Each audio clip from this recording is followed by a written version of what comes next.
Good morning, everybody. Please type yes into the chat box if you can hear us.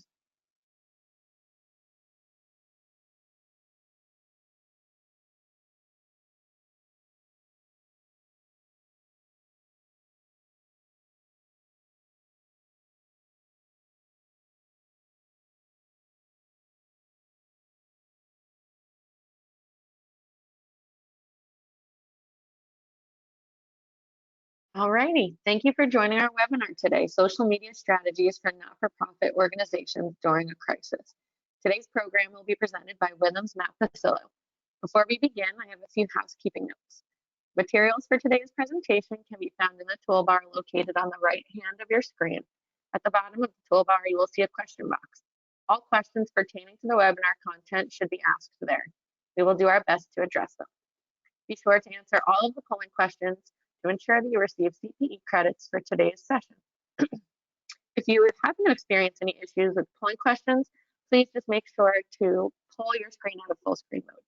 Once the webinar is over, there will be a pop-up asking you to complete a survey of today's webinar. Please take a moment to complete it. It's our way of being able to provide you with the best and most relevant programs possible. And with that, I'm going to turn it over to Matt. Thank you, Ashley. So as Ashley noted, I am Interactive Marketing Manager here at Withum. And what that means is I handle the firm's social media strategy, including what we post and what kind of content we're putting out there and how we put that out there. I included links to my email address and my LinkedIn profile. Feel free to connect with me if you'd like, or if we don't have time for questions or you think of one later, feel free to email me if you have any questions about this or need any guidance. Because I'm happy to help. So yeah, as Ashley said, we're going to be talking about social media for not-for-profit organizations during a crisis. But before we get to the crisis part, I wanted to touch upon why social media is important for not-for-profit organizations. So this is kind of last updated this February, what the social media landscape looks like right now. And these numbers are a combination of active users or registered users or sometimes monthly or daily users. And as you can see, the numbers here are in the high millions or low billions here. So this certainly is a market for some definite eyeballs here as far as it goes to getting the message out about your organization. You can see how many people use various social media platforms on a daily basis, and there really is a market here for getting your message out. So this slide is mostly just to show you what the potential is as far as getting in front of people.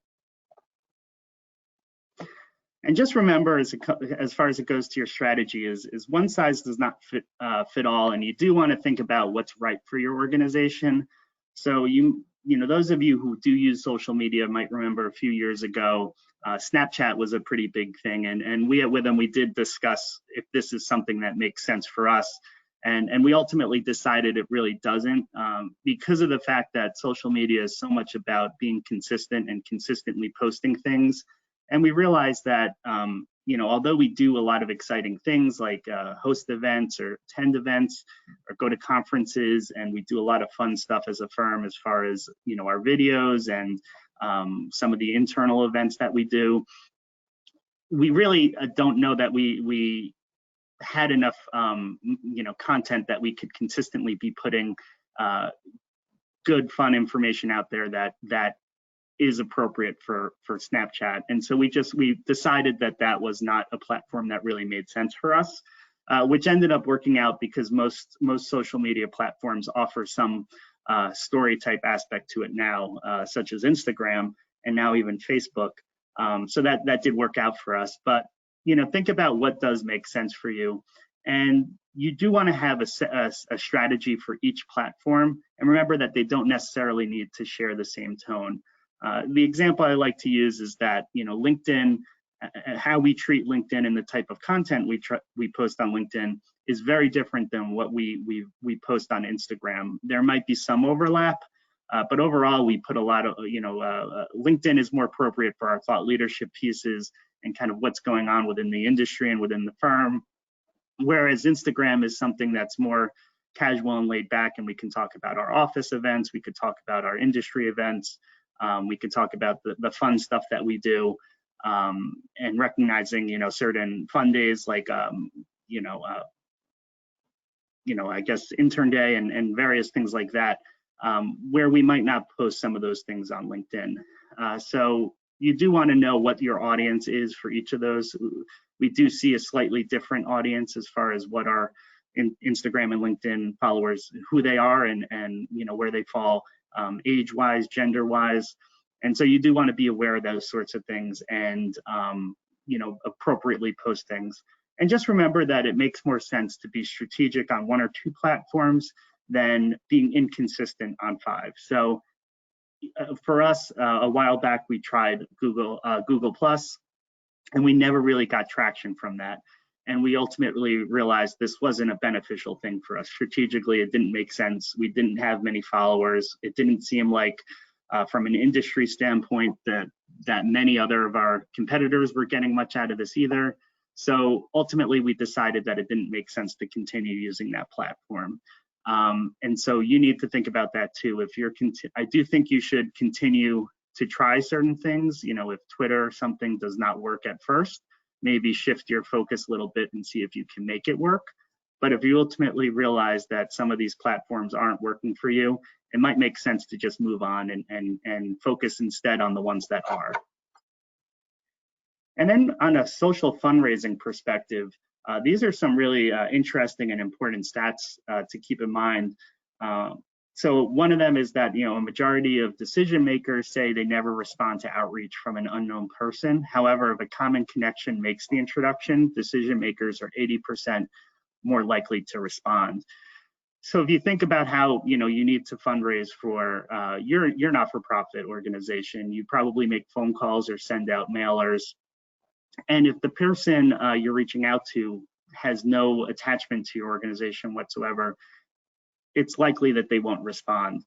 Something like social media can be effectively used so that your supporters are posting about you, and they're making that connection for you. And you're increasing the chances of the people who might make donations seeing that. And then participants who use social media communicate with their networks more regularly and send more messages. This has resulted in increased fundraising results by up to 40%. And of course, this kind of reiterates that message of staying in front of your supporters, staying in front of your audience, and kind of letting other people advocate for you, just making them aware of what sort of things that you're doing, and really just having people support you that way. And then, of course, empowering your supporters to raise money for you lets you increase your fundraising clout without spending extra time drumming up donations. So think about how, if you do, how often somebody participates in a walk or some other fundraising campaign where they raise money on their social media pages. So they're essentially doing the work for you, and you're not having to put time or money into that. And you're empowering them to do it, and it's very easy for them to do it. And then, of course, your supporters are able to reach groups of people you probably haven't reached yet. So I know at Withum, when our team members participate in things and they post on their pages about their fundraising efforts, chances are the people they're reaching are not following the organizations that they're reaching money for. So they're getting in front of a whole new audience that you otherwise would not be getting in front of. So this whole idea is very effective as far as helping to raise awareness and money for your organization. It also helps build emotional connections, which is important because people who volunteer for an organization generally donate more money than those who don't volunteer for them at all. And kind of as an example here, one of our team members through our Withum Week of Caring initiative, where we spend the 3 days prior to Thanksgiving volunteering for different organizations, she volunteers with Save Animal Shelter, and because of that connection, each year she now covers the adoption fee for a random family every single year in November. So this is an important way to kind of build the emotional connection with some of the people who are following you and keep what you're doing fresh in their minds, which should in turn turn into hopefully more participation or fundraising efforts from them. And then Twitter users increased their personal fundraising goals by at least 3 times more, and raised nearly 10 times more online than their peers who did not use Twitter. And a big part of this is social media provides simplicity. Anybody can post their personal fundraising page to their personal page. It's very easy to do. You don't need to be a technical person. You don't need to have any experience as far as how to do it. It's very simple to just put that link in in a post and provide a little bit of information about what you're doing. And the reach is incredible. You could get in front of all of your connections, as well as any of the connections that choose to share that post in any way. And again, it's super easy to do. You don't need to set up a website. You don't need to do any of that. All you need to do is share a link, and you can see that pays off here. And then again, over the last couple of years, a lot of social media pages have offered new ways to raise money. So Facebook Fundraisers is something that was introduced a couple of years ago. And if you haven't participated in this, or if your organization hasn't participated in this, you've probably seen posts about it where people will choose to try to raise money for a specific cause on their birthdays or for whatever reason. And it's very easy to do. It's very easy to set up, and it's very effective too. So all this does is you need to hit a certain threshold, and once you hit that threshold, you start receiving payments. What's really great is that these funds roll over until the payment amount reaches. So in one case, it's $100 for Facebook payments. Well, if the person raising money for you doesn't hit $100, that money doesn't just go away. It stays there until that amount is reached. And what's also really nice is that this threshold is per not-for-profit. It's not per fundraiser. So I alone don't need to hit that $100. Everybody on Facebook who's trying to raise money for that amount needs to hit that. And what's really nice is Facebook covers all processing fees as well. So this money is going right to your organization. And since 2015, members who have used this tool have raised over $1 billion for charities and personal causes. And on Giving Tuesday, not-for-profits raised $125 million using Facebook tools. So this is clearly something that is working and is paying off. And Instagram, which has traditionally been the most challenging one to use for fundraising because of the fact that you can't easily link to pages, the past year they've added a donation button to their stories feature. So you now do have the ability to very easily select a not-for-profit that you'd like to raise money for, and people right on their Instagram page can make a donation. This is a great new feature because of the fact that in the past, Instagram was challenging in linking to places. So the fact that Facebook now has a fundraising tool as well is a really great thing, especially since it is so popular and it is checked so often. You saw the numbers earlier of how many people check each day. And this is a really great way to get your message out, especially since stories tend to get checked even more than posts do. And then LinkedIn even has a section called LinkedIn for nonprofits. And this is a virtual, they call it a volunteer marketplace. It's where people can find each other. If your organization is looking for employees or volunteers or board members, or if you're somebody who's looking to be an employee, volunteer, or board member for an organization, this is a great way to find each other. So you can the search feature is great. You could just find somebody who fits the criteria you're looking for, and it also provides information on social fundraising and pro bono and grants. So it's a great, as they refer to it, marketplace of just finding this information. So before we move on, when we hit our first polling question. Polling question number 1, does your organization utilize social media? Yes or no?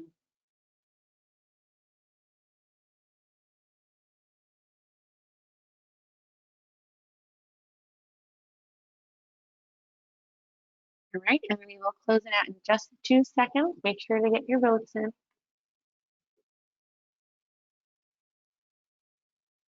And we're going to close it out.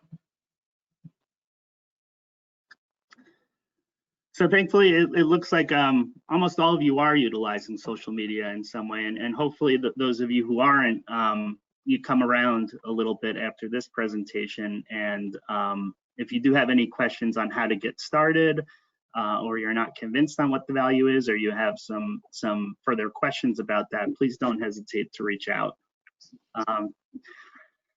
So the topic of this presentation was during a crisis, and in a lot of the examples I'll use right now, they're going to focus on this specific crisis of the COVID-19 pandemic. But obviously, that's just the latest crisis, and something different could happen that might apply to your organization.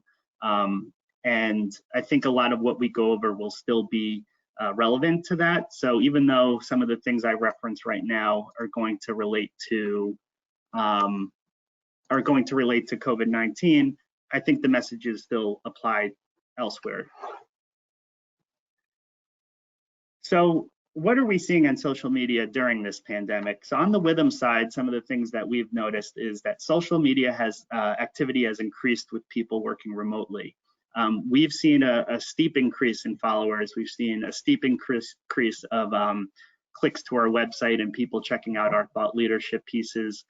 We've seen an increase in engagement, people liking our posts and sharing our posts. That indicates to us that social media activity has increased.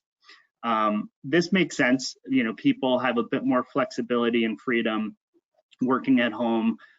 They probably don't have as many interruptions from a work perspective anyway, and that allows them a little bit more time to check something like social media. And so this gives you more opportunity than ever to kind of get in front of these people. And along with that, many people are getting their information from social media. And this isn't surprising either, because of the fact that so much over the past few months has been so dire. A lot of people have turned off the news just because they find it difficult to watch. And even though, you know, it's a bit problematic to get your news strictly from social media, you do have a bit more control over how you take in the information. So because of that, we do see an increase of people getting their information, and we've certainly seen that with people checking our articles, you know, at an increase of what they had in the past. And then with that in mind, with all the troubling news going around, people are gravitating to messages of positivity and optimism. We're happy to see that people are checking out our articles, but the posts that have really gotten the most engagement are the ones that are more on the human level. So we've done posts about how the children of our team members have decorated their parents' workstations at home. We've done posts about our college graduates who are not going to be getting a college a graduation, and we'd like to recognize them. And then we've thanked some of the people who have really been on the front lines of this pandemic, like our healthcare workers and grocery store workers and those in the life sciences industries. And those are the posts that have gotten the most attention and the most engagement and the most likes, which tells us that people, with everything that's going on, they truly gravitate towards these messages of optimism and appreciation for kind of the good things going on, and the people who are trying to make things better. And this is right up your alley, since so many of the messages that not-for-profit share do have this message of hope and optimism, regardless of what it is your organization does. You always focus on the positive aspects of things. So this is a great opportunity for you guys to share this information, because that is what's getting the most attention right now. People are really enjoying those posts. And people are looking to make a human connection. This was especially true at the beginning of the pandemic. The first month or so, where people were isolating and quarantining at home. A lot of people live alone, or they can't see their family or friends. It was really before people embraced, virtual hangouts and stuff like that. There was definitely a feeling of loneliness and despair. And I can say from the posts I did on social media, the ones where I would include a photo of myself or what my situation was, those are the posts that got the most attention as well. People want to see what other people are experiencing. They want to see the people behind the posts. They want to see their photos, who these people are. And again, that's something that applies to you as well. So much of what the not-for-profit industry is about is making human connections and really focusing on the people behind the organization. And the fact that that's something that's really getting all the attention is very important for you to know as well. So what does this mean for not-for-profit organizations? So many organizations have had to adjust their processes and procedures as a result of the pandemic. So I know, as an example, a lot of, let's say, places that collect clothing, for a time period, they needed to halt that for health concerns. And that applies to places that collect any sort of goods. I know that places had to, they're not even at full staff, no less taking volunteers in.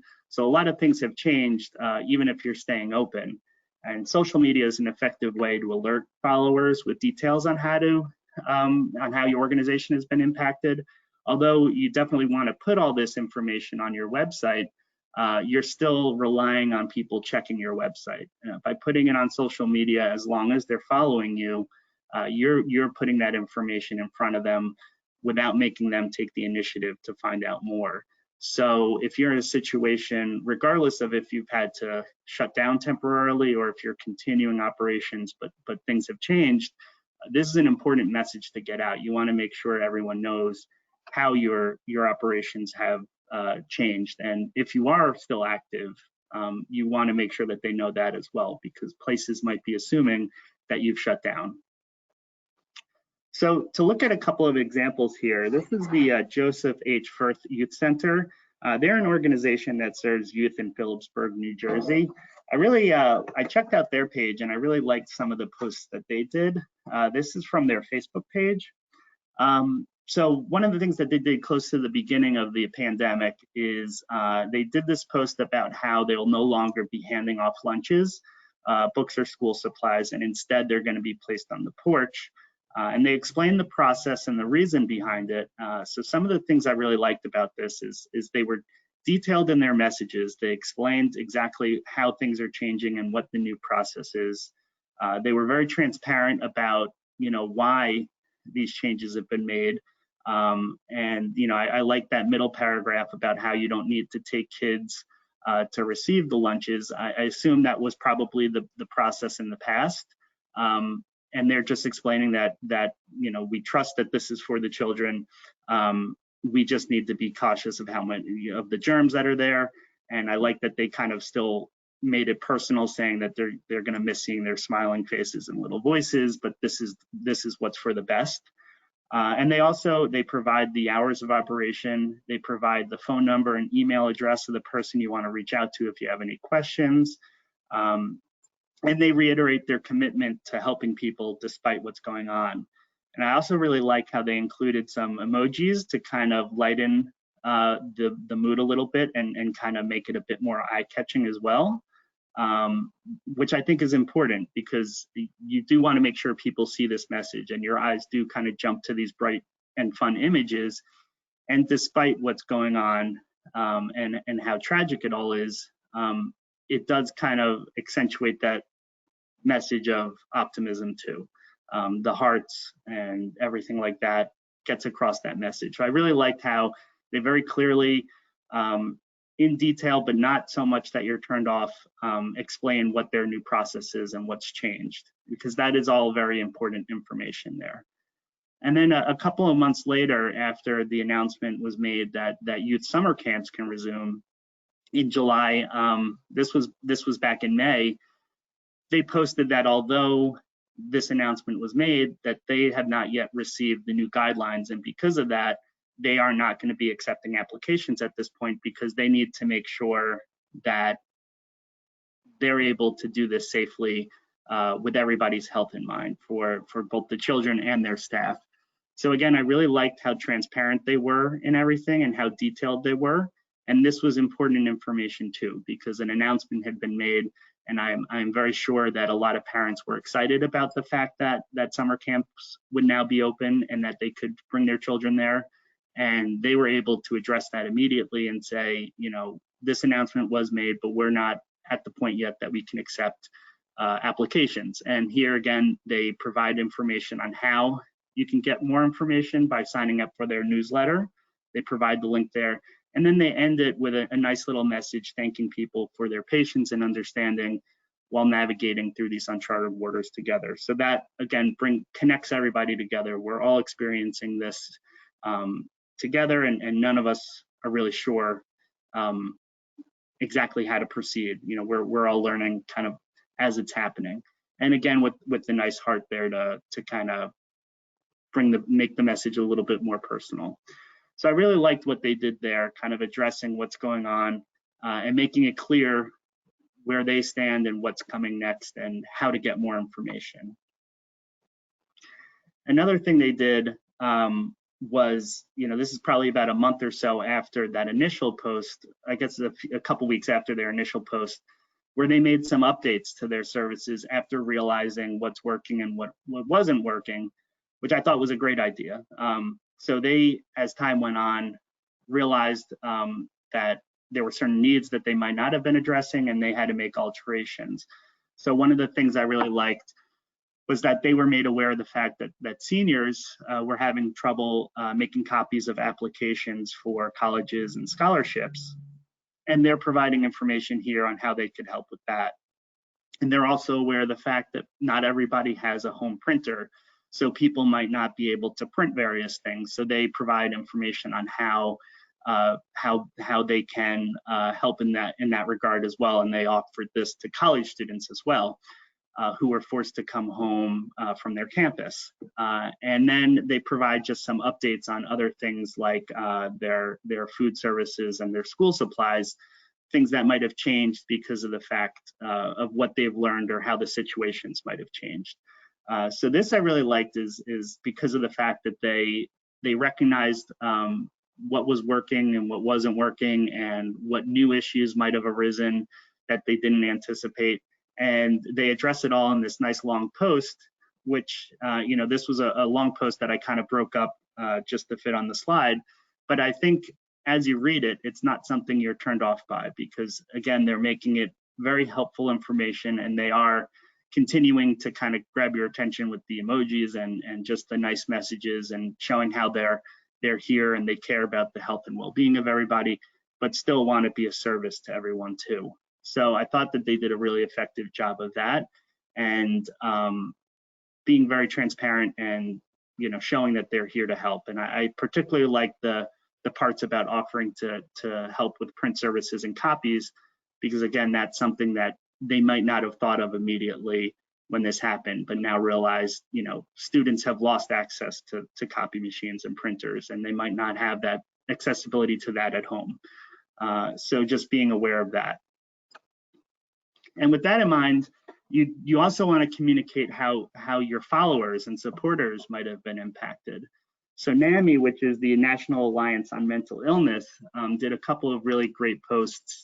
Obviously, the current pandemic, you know, with the health crisis and people being uncertain of unemployment, or excuse me, their employment status, people needing to take, people being furloughed or laid off, and you know, people unfortunately dying and getting sick, and people being in isolation. There's a lot of triggers here that could impact people, you know, who struggle with depression or anxiety, and their normal support system, which could be friends or family or therapists, might not be accessible. And so NAMI, I thought, did a great job showing how they could help. And one of the things they have pinned to the top of their page is this tweet that says, or this image, I should say, that says, "You may be social distancing, but you are not alone." Which I love that message, because of the fact that I'm sure a lot of people did feel like they were alone because of the situation. And this is just reminding people that, you know, we are in this together, and if you need help, they gave you some resources there of who to, you know, how to text for their crisis support line, And if you need, any other resources, they had a page set up. And another thing they did is with school closures and sports being canceled, they gave some resources on the fact that there's a significant negative impact on the health and well-being of high school students, student athletes, which is something that probably people didn't think of initially.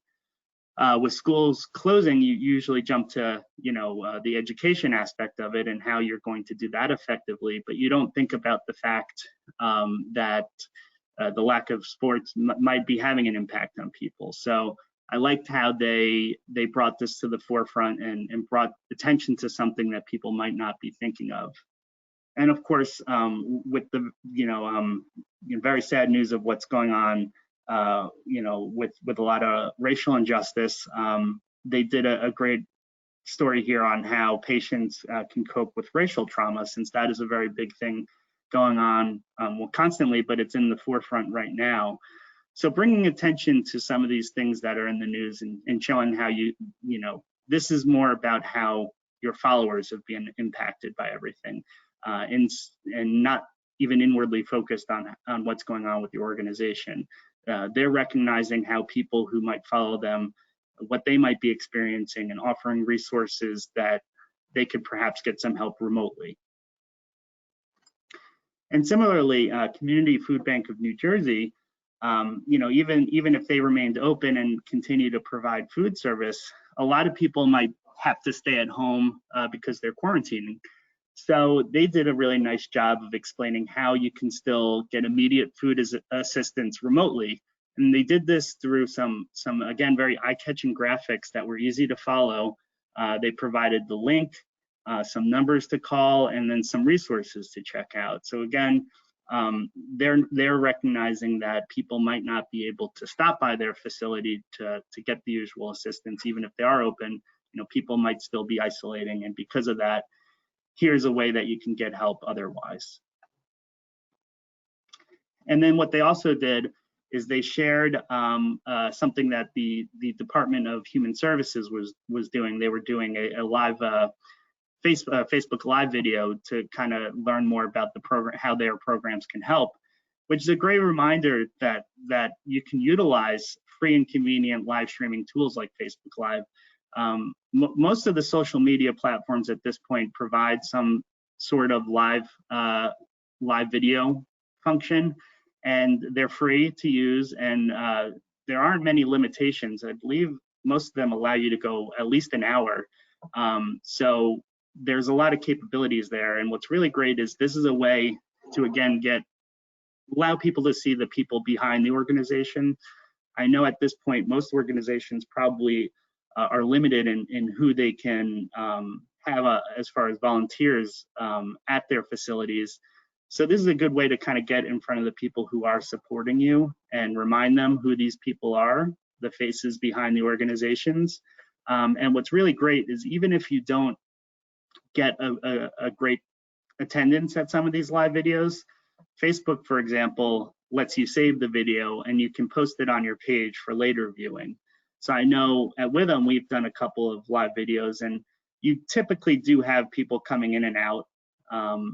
And none of them were hugely attended, but we do now have this video that people can check at a later date and we could reuse for various other things. So if you want to explain how people can continue to, like what's going on with your organization, or how people can help, or how you could continue to help them, this is a great avenue to use. These videos do tend to get more engagement and more views than normal posts do anyway. And if you have a lot to share, this might be an effective way to get that across if you are concerned about especially long posts. And again, it's very easy to use and it's free. So don't forget that you have that at your disposal as well. Why don't we jump to our next poll before moving on? All righty, the next polling question. Which social media platforms does your organization find most valuable? LinkedIn, Facebook, Twitter, Instagram, or others?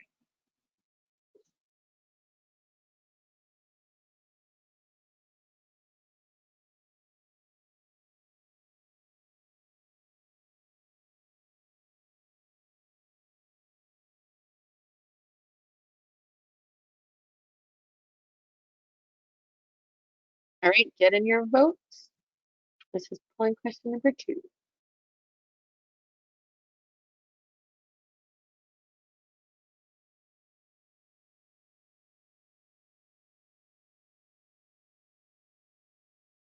And we're going to close it out.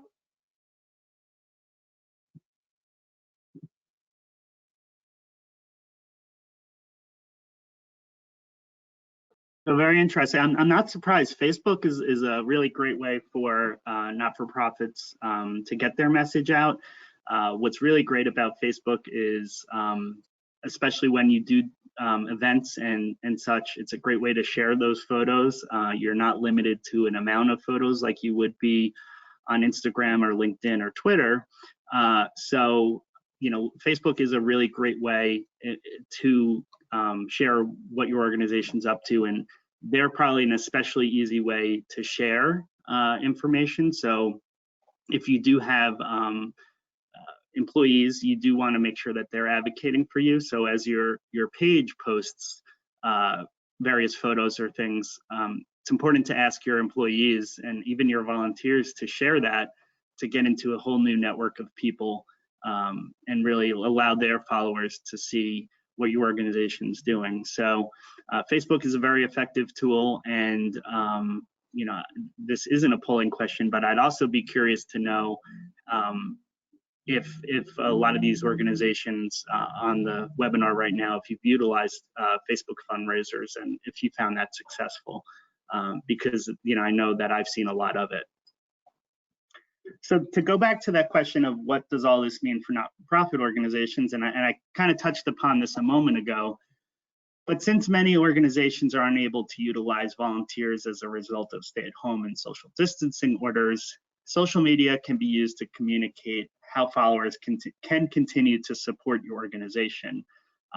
So in a lot of, I know, you know, at Withum, we certainly encourage people to volunteer as much time as they can to causes that are important to them. So, you know, volunteering is a huge part of what assists not-for-profit organizations. So I would imagine being limited in what you can do on the volunteer basis is probably been very difficult for many of the organizations in that industry.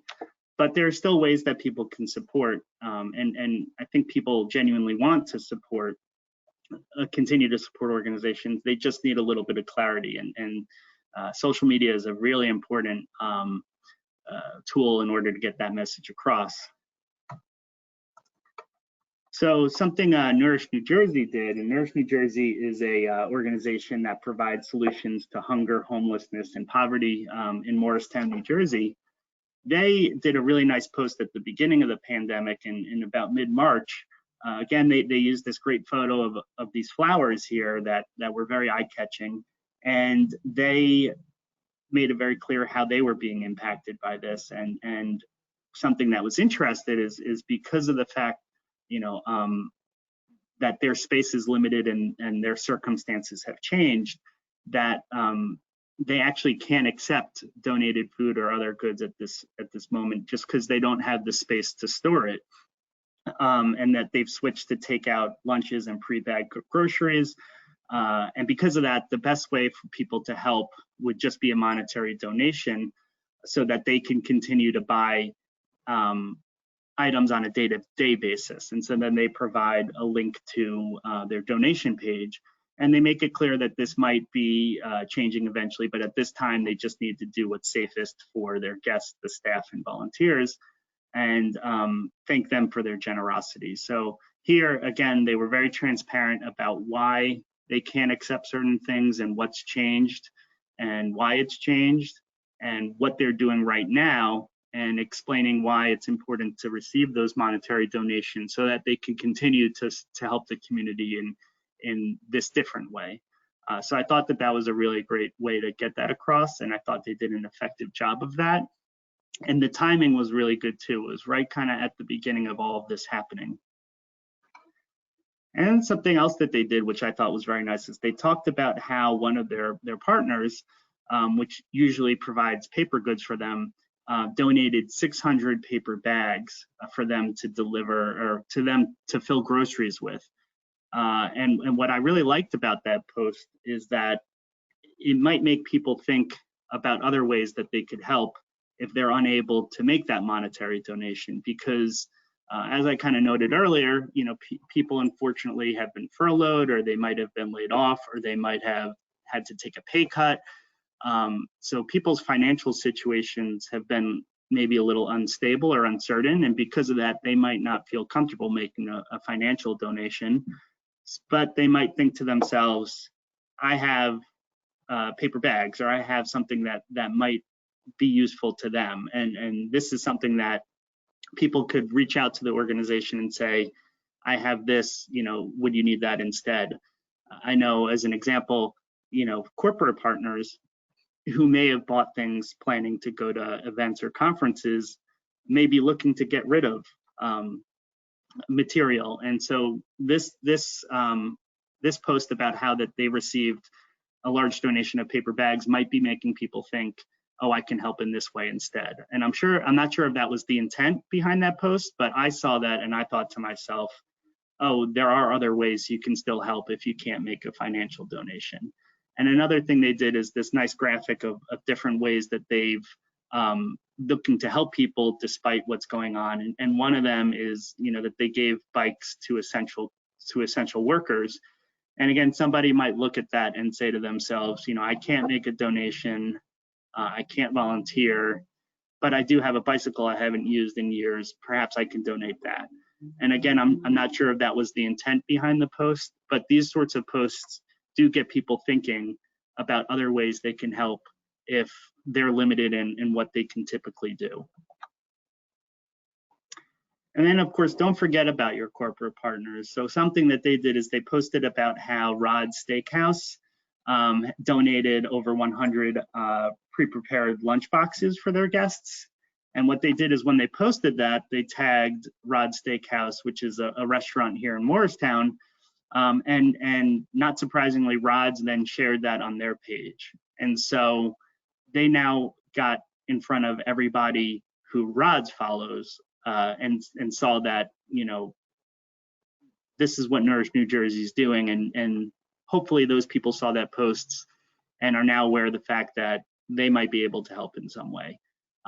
So utilize your partners, tag them in these posts, because if you do that, you greatly increase the chances that they're going to share it on their page, and then you're getting in front of a whole new market of people. And another thing they did is, a while back, a representative from Nourish New Jersey, who we work with a lot at Withum, reached out to us and said, at this time we can't take volunteers, and we recognize it might not be the best time to ask for money, but we would love to just let everybody know what we're still doing for the community. Would it be okay if we spoke to your team? And we came back to them and said, we actually have a podcast that we do, Civic Warriors, which features not-for-profit organizations.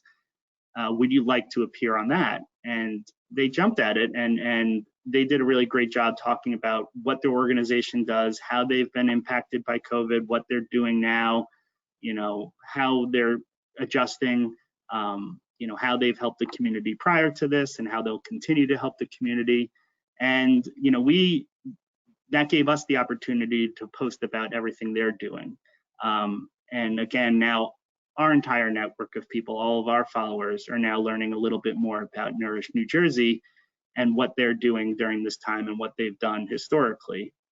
So even if you can't, even if you don't feel comfortable right now asking for donations because of the circumstances, definitely reach out to people and ask if there's some other way to get in front of them, because there's a lot of opportunities there that they might be thinking of in order to help promote you guys.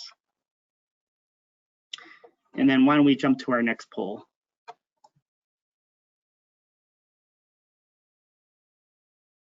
Polling question number 3. Has your organization struggled with their social media messaging during the pandemic? Yes or no?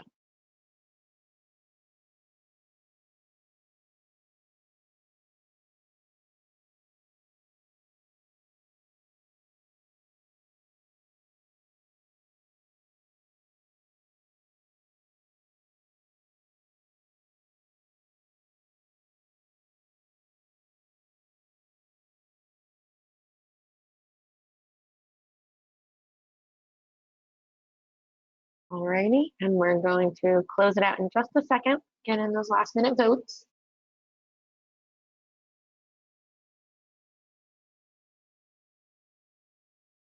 And we're closing it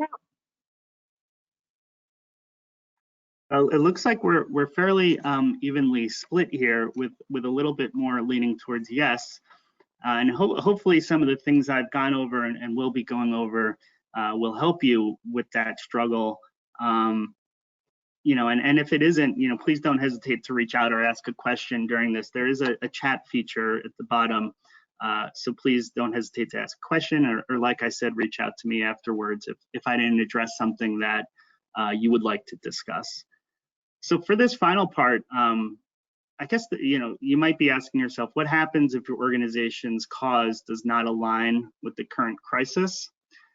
So right now with COVID-19, that's a health crisis, and there's a lot of attention, rightfully so, on that health issue. But what happens if your organization is built on another health crisis? And how do you address that? How do you bring attention back to your concern when there's so much attention on a different one, without making it seem like you're making light of that issue? And that's I think a big concern a lot of people probably have, because people can have a bit of tunnel vision when it comes to these sorts of things. People can be so focused on COVID that they're not thinking about these other health crises. So one of the organizations I've worked a lot with in the past is the Leukemia and Lymphoma Society. And one thing you can do is connect your cause with the crisis. Now, of course, with any health issue, they are connected, because if you are suffering from any of these things, that would put you in that at-risk category. And so it already is connected, but people sometimes can't connect those dots on their own. So what they did, which I thought was really great, is they kind of used their traditional branding, which is the red graphics with the white lettering, but it really jumps out at you. But in big white letters, they have coronavirus, and they're answering the frequently asked questions as it applies to their patients, survivors, and caregivers. Because again, what's going on with COVID is connected with blood cancers, because you are at risk, and that's something that people probably have a lot of questions about. But with coronavirus so much on people's minds, for people to be scrolling through their Instagram feed and seeing a big red graphic that says coronavirus, you're going to stop. But I thought that was an effective way to remind people that these two things are related. And another thing that they did is, as part of their mission, they do assist patients and their families, but recognizing that people's financial situations may have changed because of this, they set up a COVID-19 patient financial aid program. So again, they're connecting the current crisis, because people can relate to the struggle of, I've been laid off, or I've been furloughed, or somebody I know has experienced that. And they can, that's something that's a little bit more relatable and on people's minds. And so that's something that they can more readily support, because of the fact that they're able to make the connection between people needing financial aid of some sort, but also going through this health crisis. And so I thought that they did a really nice job of just reminding people how these things are connected, and just breaking it down for people, because they often can't make the connection themselves. And again, any health-related organization is connected with it, because of the fact that you would be more at risk. And just breaking that down for people and making people see that connection will go a long way. And then another thing is, you'll want to adjust your strategy accordingly. And this drifts somewhat outside of just social media, but something that the Leukemia and Lymphoma Society, they do a lot of their fundraising for the entire year falls within this very aggressive 10-week Man and Woman of the Year fundraising program. And unfortunately, that 10-week period fell right in the middle of this pandemic. And so much of that fundraising is usually centered around events and raffles and various fundraisers that really are reliant on people being together.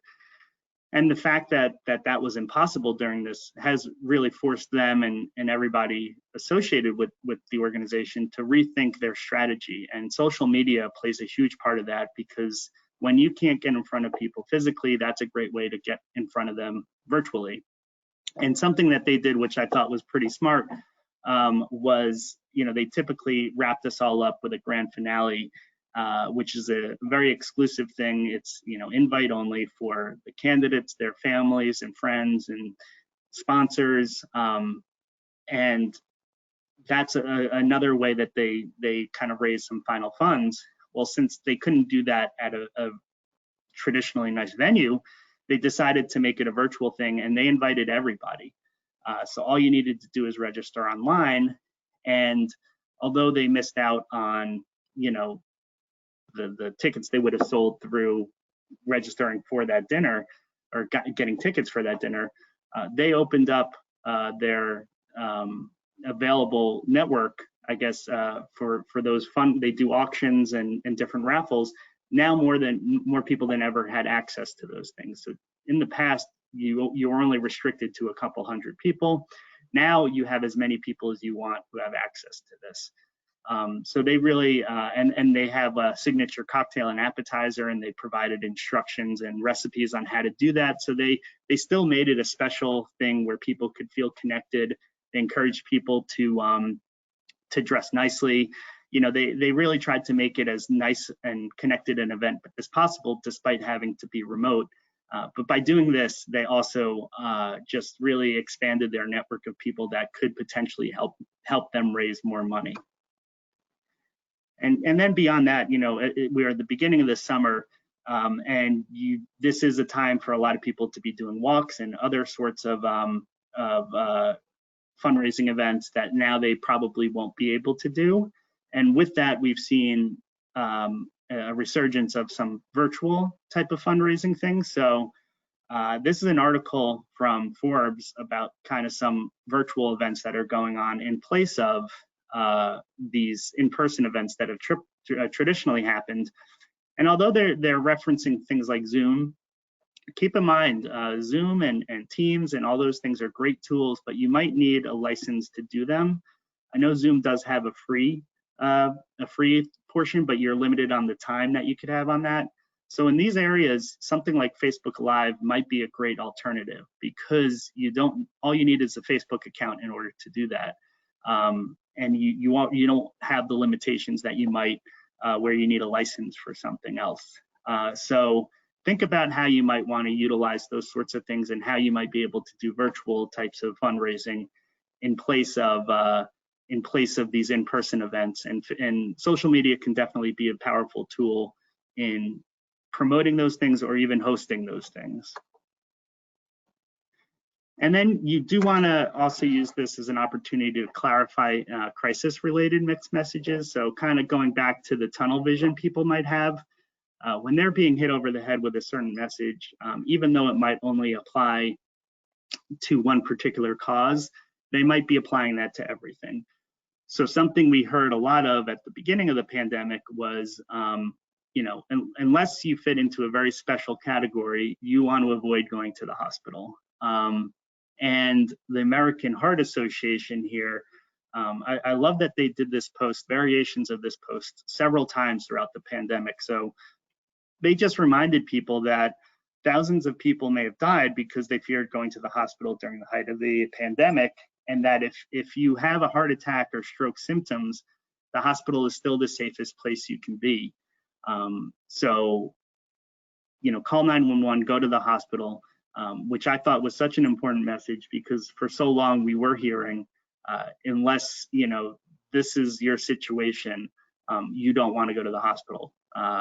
And there was probably a lot of fear about going to the hospital. So for the American Heart Association to remind people, no, this is where you want to be if you're suffering these symptoms. And the fact that they reiterated that message so many times over the last couple of months, I thought was very effective.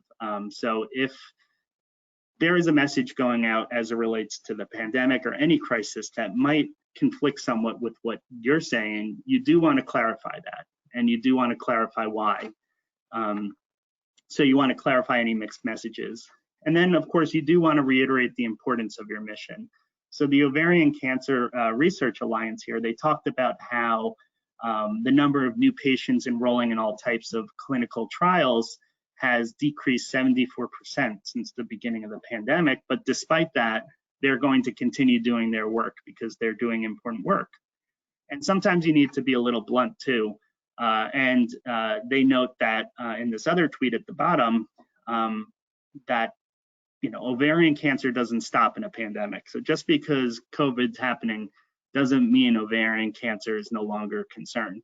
And them just reminding people, if you're experiencing symptoms or you're concerned you're at risk, it's imperative to talk to your physician. And I kind of like the bluntness of that message as well, because people do need to be reminded, just because this one health thing is happening doesn't mean you don't need to be concerned about everything else. So sometimes you just need to be a little blunt in reminding people that what you're doing is important as well. And why don't we get to our final poll, and then we could address some questions. Polling question 4. Do you plan on increasing your social media presence following this presentation? Yes or no?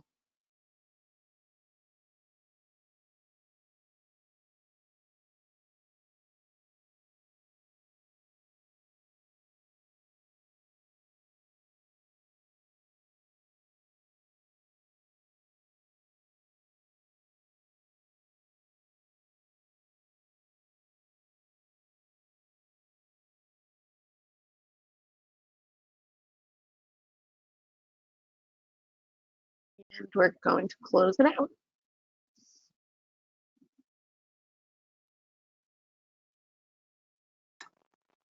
So thankfully, it looks like most of you are. If you're not, it might be because you're already doing a lot, and you might fall within those people there that didn't really struggle with your messaging, so it might not be necessary to increase your social media presence at all. But if it's because you're still wary of anything, please reach out. I'm happy to discuss why, and if there's anything I can do to help. So in the interest of time, we did get one question so far about networking and what that might look like in this kind of new reality we're in. That's a great question, and I think in that regard, something like LinkedIn would be effective because that's probably the best way to kind of look into organizations or people who have similar titles. So what I would suggest doing is, if there's an organization that you support, you could always check their company page, and then you're able to see their employees or people who might be following them, and look for connections there. The only thing I would suggest is, if you're reaching out to people cold, that when you send that connection request, you just explain why you're reaching out. Say that you're looking to make a connection with people, during this time that you can't go to events or you can't do anything like that. But you could also, search people by title if you're looking to connect with people that are similar to you. So I would consider using LinkedIn just to get connected with people and having discussions there, even though that's not always the easiest way to show off what your organization is doing through social media. It's probably the most effective way to get connected with people who do something similar to you. And if you have any other questions, you could use that chat feature, but I know we're about to wrap up here. You could always reach out to me. Just as a reminder, this is my email address and my LinkedIn profile. Feel free to connect with me. And then this is also, if you feel so inclined, these are Withum's social media accounts if you want to follow us and kind of see what we've been up to and what we're doing now, and then hopefully after the crisis as well. Hopefully that'll be in the foreseeable future. So feel free to follow us too. Those are our accounts if you'd like to follow us. But yeah, I know we're about out of time now, so don't hesitate to reach out, and I thank you all for attending.